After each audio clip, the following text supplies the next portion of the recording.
Hello and welcome to Set Your Inner Child Free. In this series, I want to invite you to settle in and take the time to truly nurture your inner child spirit. We're doing this in many ways throughout the series. We are healing, we are playing, or getting in touch with your soul's magic, and we're bringing play back into our lives. I want you to make sure that you grab something to drink, grab your journal that I've been asking you to take. It's really great to be able to take some notes throughout this series and you know, take note on anything that really sticks with you and that you'd like to come back to. Any art supplies that you have close at hand so that you can bullet journal or that lights you on fire, that kind of ignites that spark. So we're going to start by taking 3 grounding deep breaths. And so I want you to make sure that you are comfortable, settle into your space that you're in right now. And if you feel comfortable, close your eyes. We're going to take a deep breath in, and you're going to allow that breath to travel all the way to your toes. And allow that breath to escape out of your lungs. Take another deep breath in, filling up your lungs. And out.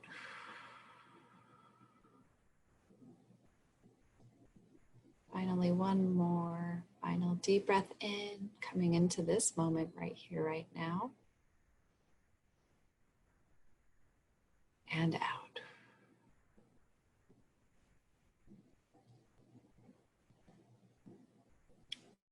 Allowing everything to fall away that you don't want to take in with you to this experience. When you're ready, go ahead and come into your space and blink your eyes open if they were closed.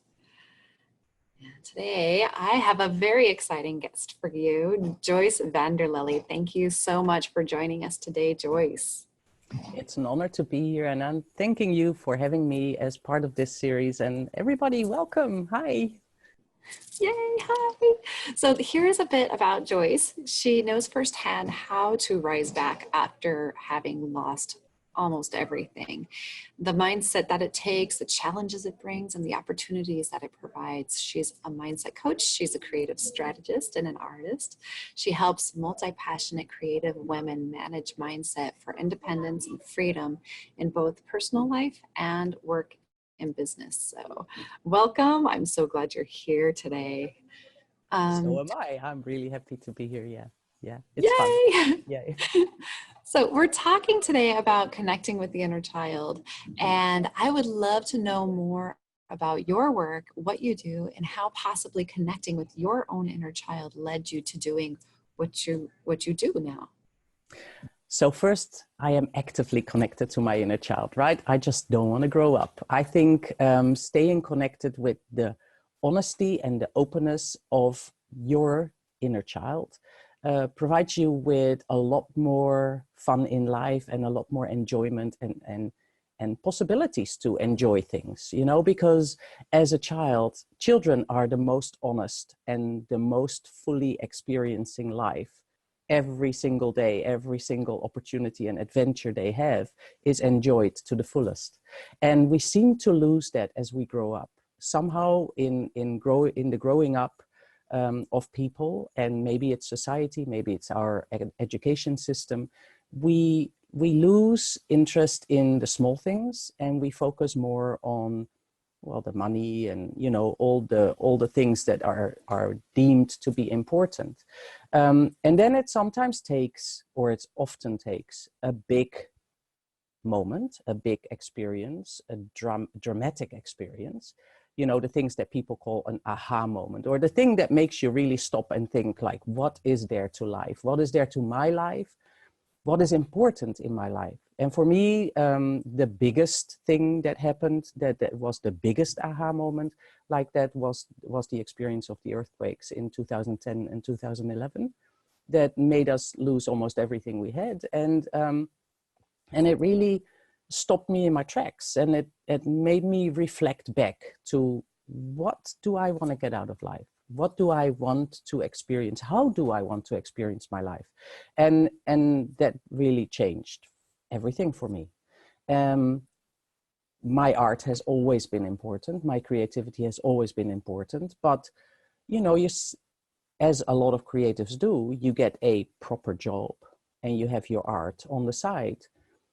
Because being an artist has never really been seen as a suitable career choice. But and then you take on a job to pay the bills and things like that. And so after these earthquakes, I thought, no, I'm not going to do anything that doesn't make me happy every moment of every day. You know, so that really changed everything in me. But also the way I used my creativity and my art showed me that it has it's like a medicine, you know. It has a deeper healing, supporting force to it that you can use to get through really hard times in life. um, and and a lot of my friends and other mothers that I was connected with in the area after these earthquakes asked me, how can you deal with this experience so well? What are you doing, you know? what what pill are you taking, basically? Yeah, because a I lot of always people, wonder yeah, yeah, a lot of people, you know, they had to go on certain medication to be able to cope, you know. And I just said, look, I'm just using I love art journaling, so I was just using my art on a deeper level to cope with the experience. And so that really showed me how important art is, and how we seem to lose that. You know, as a child, children are drawing and creating every day, and they can just, you know, they're open and honest and expressing all their emotions and feelings. And we just dim down as we grow up, you know. And so I'm not doing it anymore. I just don't want to grow up. Yeah, I love that. I love that. I'm that declaring I am not going to do that anymore. yeah, yeah, And it's yeah. so Enough true. already. Yeah, Yeah, and it's sad that it does take sort of that catalytic, catastrophic event to yeah, knock yeah, people, you know, into the place that they need to be, yeah. where the But soul can actually express itself. yeah, but without dark, there's no light. Without a bad experience, there's no joyful experience. So I think somehow we need that contrast. We need to see or experience that really darkness to start shining bright. Oh Yeah, my goodness, that is so yeah, true. You know, and it's in talking with people who do experience catastrophic events like this, you know, or even deep pain. We lost a child to suicide, um, and although you know there, you could wave your arms up at the sky and just be so angry about it, or you could mm, use it as a learning experience and yeah, really take there's gold nuggets and experiences just like this. yeah. I know that it it acted as a catalyst for me to Mm, go after doing what I love to do. So yeah. yeah, Look, it's my most people have um, heavy experiences in their lives, and it depends on what you do with it after. And you can see there are people that experience have the same experience and come out of that in different ways. And that is also why I am now drawn to helping other women to rise up as well, you know, to help them. Sometimes some people can find that connection within to make them rise up, and other people just need a little bit of help, and that is totally fine, you know. But the people that need a little bit of help, if they don't get that help, they can slide down this downward spiral easily. And I always say it's as easy to go upwards as it is to go downwards. It's just that in between phase that is really, really difficult. And if you can find the energy that you need to make that transition from sliding down to climbing up, then you're there, you know. And it's no shame in having a little bit of help. Everybody has help. Children have help to learn to walk, right? Yeah, it is. that's so true. That's so true. I like to think about it. there is a change cycle, and they're in that very first square, I call it square one. That's when you're knocked off your horse. But in square two, there's a lot of like dreaming and scheming that takes on. But in that square three, that's the hero's journey, and that's Yeah. where you're going to need some help. You're going to find yourself kind of going back to that square one, and then redreaming, and then trying to make things happen again. And so, yeah, having that help really, and sort of like, guidance really can be so very tremendously helpful, Yeah, just to get you yeah. through to where. It's sometimes just a little thing that is just the allowance that it is okay to start. It's okay to start walking in a certain direction and fall flat on your face if you have to, and get up again, it's, and I think it is just so in society nowadays. I sometimes have trouble finding the right English words, especially if I'm talking about feeling things. Good. Then sometimes because English is not my first language still after all these years. But yeah, so in society, we are shaped in a certain way that it's almost, as an adult, you're not allowed to fail anymore. And even younger children in school, sometimes I hear them say, oh, that I cannot fail. And it's, why not? That's how you learn. You learn from trying and perhaps falling down first a couple of times. And that's okay, because then, yeah. Awesome. Yes, absolutely. So how does connecting with the inner child help one create a business and that can really spark that inner joy?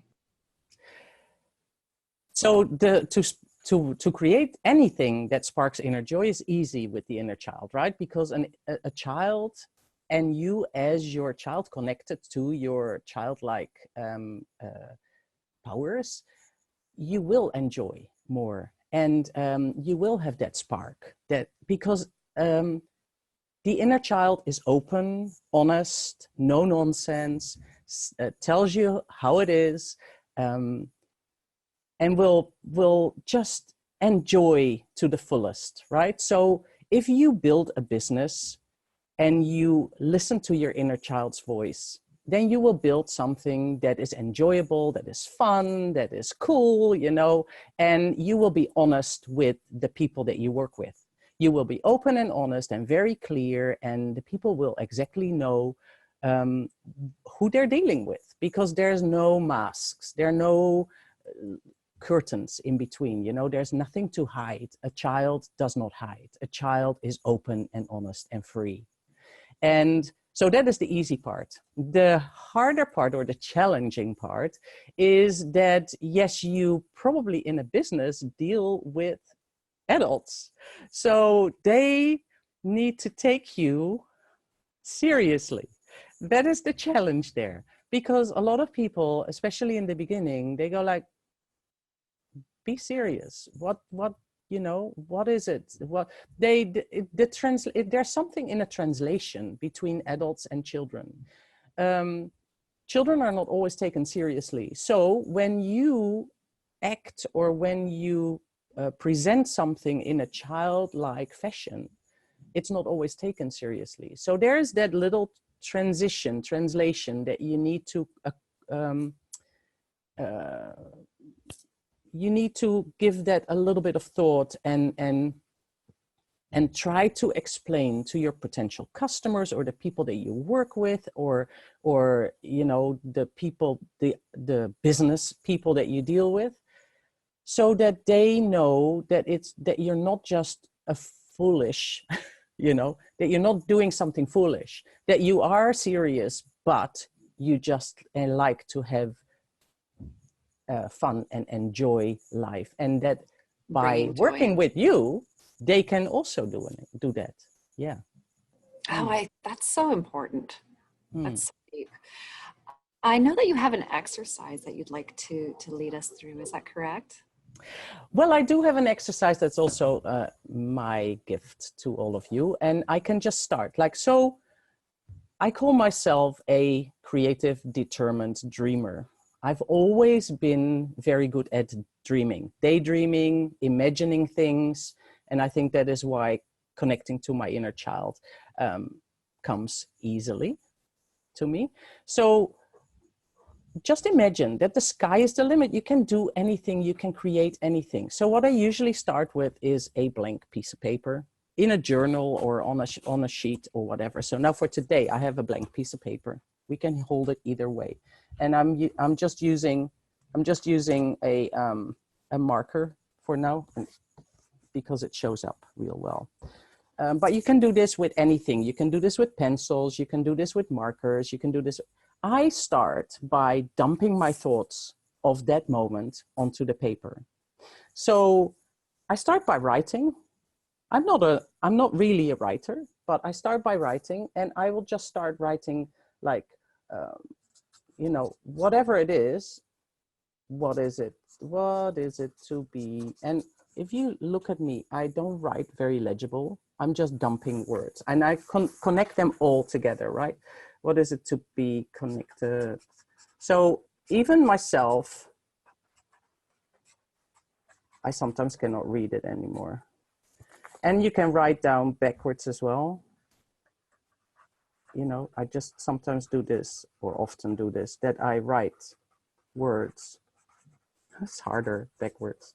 And I have more languages than just English, so I can write in different languages as well. So I'll just write something about growing up and being a child, and, you know. See, so I will fill the whole page like that.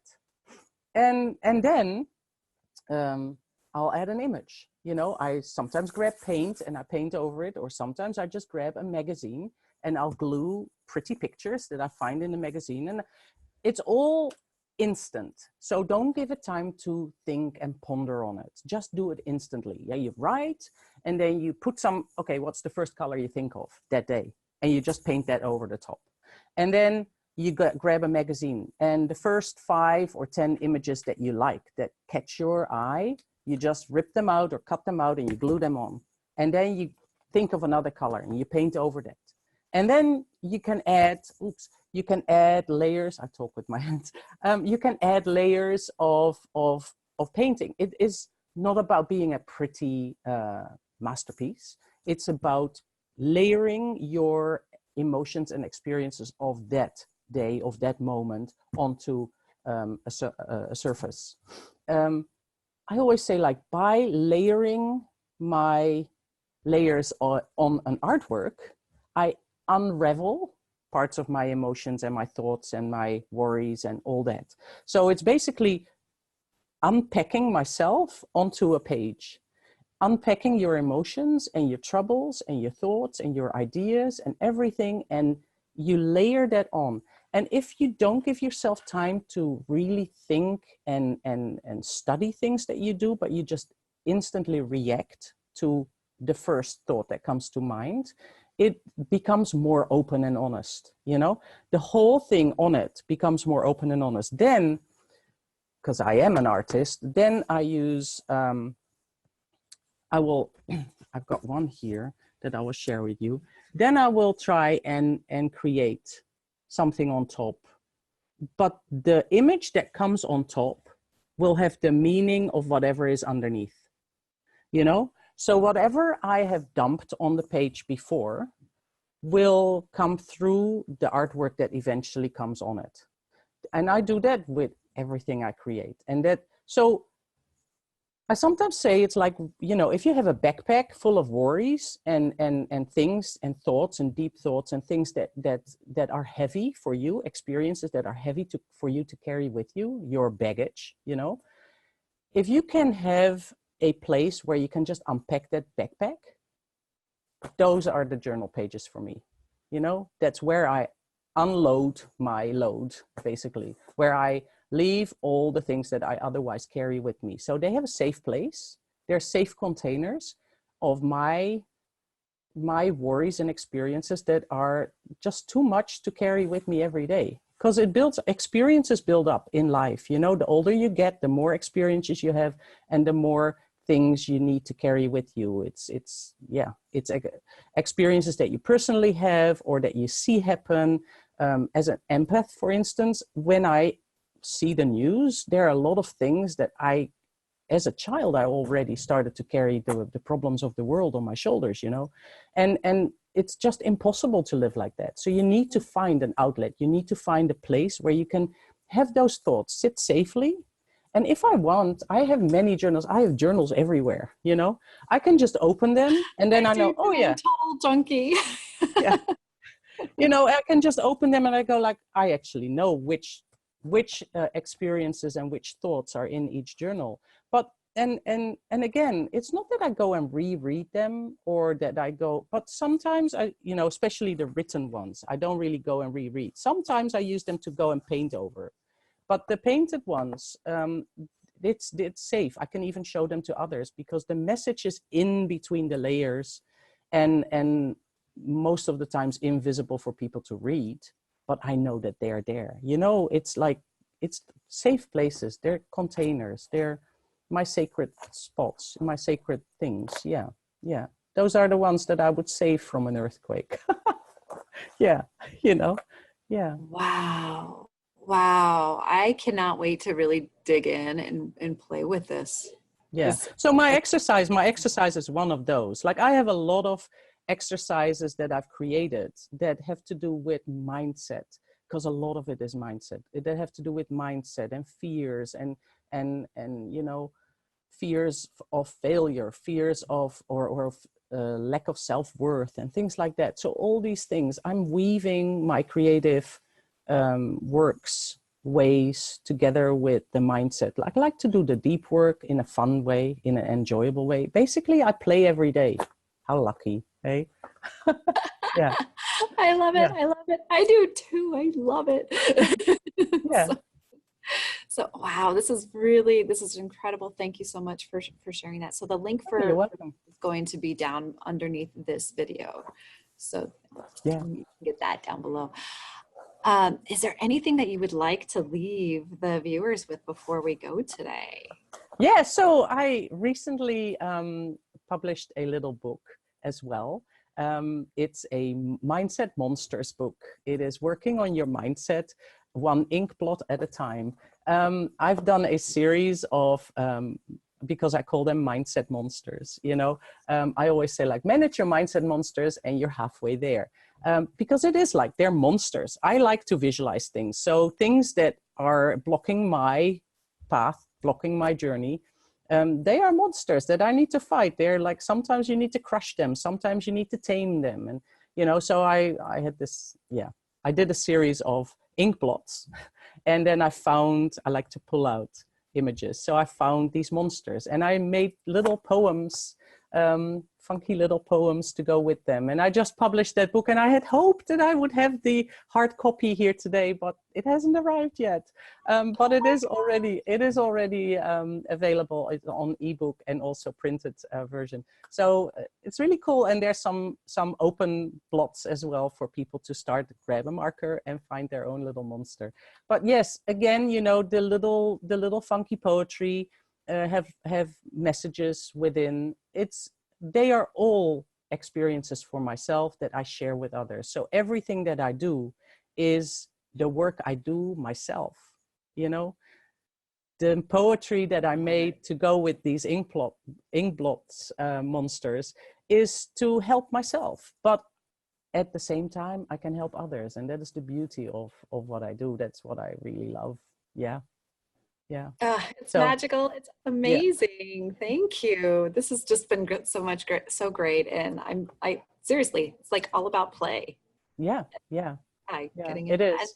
there's so much Yeah, healing. don't take life so seriously. Don't Enjoy take life so life. And seriously. yeah, enjoy life. It is too short.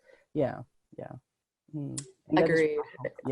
Yeah. And Agreed. everything, right? Whatever you experience, try to find the thing you can learn from it and focus on the light.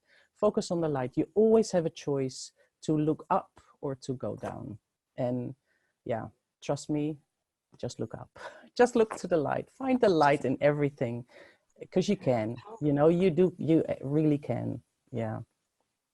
Oh my Mm. goodness. you so much, Joyce. This has been just great. Thank you for sharing your wisdom and your magic with us today. I Oh, really you're appreciate you're welcome. Yeah, you're it. welcome. I hope you all had a good time. Yeah. Yeah, I know I did.